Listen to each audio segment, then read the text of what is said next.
ગુજરાતમાં છેલ્લા થોડા સમયથી ચર્ચિત નામ એટલે કીર્તિ પટેલ ઉર્ફ કીર્તિ અડાલજા. લાખો ફોલોઅર્સ સાથે સોશિયલ મીડિયા પર ભારે એવી લોકપ્રિયતા મેળવવાવાળી કીર્તિ પટેલ હંમેશા વિવાદ, આરોપ અને ફરિયાદની વચ્ચે જ ઘેરાયેલી હોય છે. ફેમ, વાયરલ વિડીયો અને સાથે જોડાતા આરોપોની લિસ્ટ. કોણ છે આ કીર્તિ પટેલ? શરૂઆત ક્યારથી થઈ? આરોપો, ફરિયાદ અને જેલના સફરની.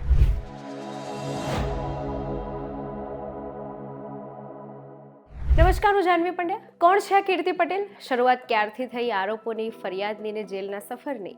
કીર્તિના તમામ કારનામા જાણીશું આજના વિડીયોમાં. મૂળ વતન સુરેન્દ્રનગર. પરિવારમાં કીર્તિ સાથે ગણતા 5 બહેન અને 1 ભાઈ. પિતા હીરા ઘસવાનું કામ કરતા હતા. કીર્તિ ફેશન ડિઝાઇનર તરીકે કામ કરતી. જ્યારે ભારતમાં ટિકટોક ચાલુ થયું તો ટિકટોકના માધ્યમથી પોતાના વિડીયોઝ, કોમેડી વિડીયોઝ દ્વારા કીર્તિ પટેલે ખૂબ લોકચાહના મેળવી. પોતાની બોલ્ડ પર્સનાલિટી, ડાયલોગ બાજી અને કોમેડી વિડીયોથી ખૂબ ઝડપથી સોશિયલ મીડિયા પર વાયરલ કીર્તિ પટેલ થવા લાગી અને સાથે સોશિયલ મીડિયા પર એના ફોલોઅર્સ પણ વધવા લાગ્યા. સોશિયલ મીડિયા ઇમેજ ધરાવતી કીર્તિ પાછળ આરોપો એવી રીતે ચાલુ થયા જ્યારે એને કોમેડી વિડીયો બનાવવાની જગ્યાએ વિવાદાસ્પદ ટિપ્પણીઓ આપવાનું શરૂ કર્યું. અને એટલું જ નહીં, પોતાની સોશિયલ મીડિયા પર પણ અભદ્ર વર્તન, ગાળો બોલવી, સિગરેટ પીવી, નશો કરવો, આ તમામ વસ્તુઓ ખુલ્લેઆમ સોશિયલ મીડિયા પર બતાવવા લાગી. તો ચાલો જાણીએ કીર્તિ પટેલના કારનામાનું લિસ્ટ કે ક્યારથી શરૂઆત થઈ આરોપોની અને કેવી રીતે જેલ ભેગી થઈ કીર્તિ. 2017 માણસા પોલીસ સ્ટેશનમાં પ્રોહિબિશનનો ગુનો.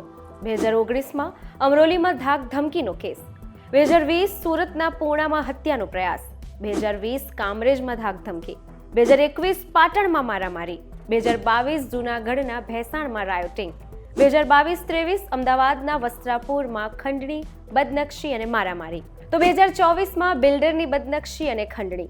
2026 જૂનાગઢમાં 3 ફરિયાદ. પહેલી, પીઆઈને ધમકી અને ફરજમાં રૂકાવટ. બીજું, મૃગીકુંડમાં ગેરકાયદે પ્રવેશ અને સ્નાન. તો ત્રીજું, છેતરપિંડી, ધમકી અને અશ્લીલ કૃત્યો. એટલું જ નહીં, પરંતુ કીર્તિ પટેલે વન્યજીવન સંરક્ષણ આધારિત પ્રજાતિ ઘુવડ પર ટિકટોક પર વિડીયો પોસ્ટ કર્યો હતો, જેના કારણે વન વિભાગ દ્વારા તેમને 25,000 રૂપિયાનો દંડ ફટકારવામાં આવ્યો હતો. સુરત વન્યજીવન વિભાગ દ્વારા વન્યજીવન સંરક્ષણ કાયદાના ઉલ્લંઘન બદલ દંડ ફટકારવામાં આવ્યો હતો. આ સાથે સુરતનો પણ હાઈ પ્રોફાઇલ કેસ છે હની ટ્રેપિંગનો, કે જેને થઈને કીર્તિ પટેલની ચર્ચા દેશના અન્ય શહેરોમાં પણ થવા લાગી. 10 મહિનાથી વધુ સમય સુધી પોલીસથી બચ્યા બાદ અમદાવાદમાં કીર્તિ પટેલની ધરપકડ કરવામાં આવી. કીર્તિ પટેલે સુરતમાં એક રિયલ એસ્ટેટ બિલ્ડરને બ્લેકમેલ કરીને કરોડોની માંગણી કરવાનો આરોપ મૂક્યો હતો. સ્થાનિક કોર્ટે તેની ધરપકડ માટે વોરંટ જારી કર્યું. એફઆઈઆરમાં નામ આપવામાં આવેલા અન્ય 4 લોકોને અગાઉ કસ્ટડીમાં લેવાયા હતા. સુરત પોલીસે એવું પણ જણાવ્યું કે ગુજરાતભરમાં સતત સ્થાન બદલીને, અલગ-અલગ સિમ કાર્ડનો ઉપયોગ કરીને અને અલગ-અલગ આઈપી સરનામા સાથે ડિજિટલ ફૂટપ્રિન્ટને છુપાવીને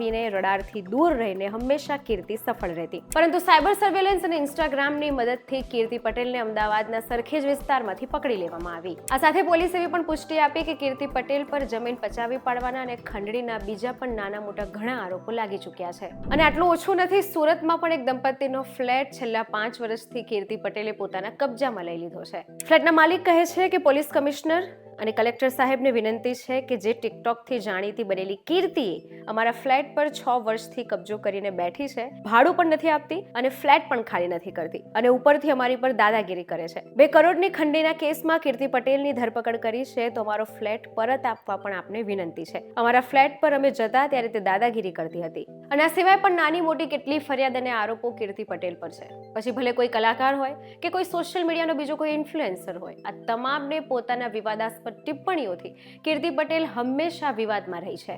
રાજદીપસિંહ રીબડાથી લઈ ખજૂરભાઈ અને બીજા ઘણા લોકો સામે તેણે બાત મીડી. દેવાયત ખવડ, કાજલ મહેરિયા, બ્રિજદાન ગઢવી, સાગર પટેલ, ભારતી આશ્રમ, પદ્મિની બા, રાજદીપસિંહ રીબડા, પ્રકાશ ખત્રી, કિંજલ દવે, મમતા સોની, ગીતા રબારી સહિતના કેટલાય બધા કલાકાર સામે પણ આક્ષેપો કરીને વિવાદ કર્યા હતા. જોકે હાલ 20 લાખની ખંડણી કેસમાં કીર્તિના જામીન મંજૂર થઈ ગયા છે, પરંતુ બીજા આરોપો અને કેસ વચ્ચે હાલ પણ કીર્તિ લડી રહી છે.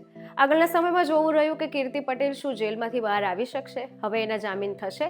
તમને શું લાગે છે? ચોક્કસ જણાવજો અને આવા જ ઇન્ફોર્મેટિવ વિડીયોઝ માટે જોડાયેલા રહેજો વીટીવી ડિજિટલ સાથે.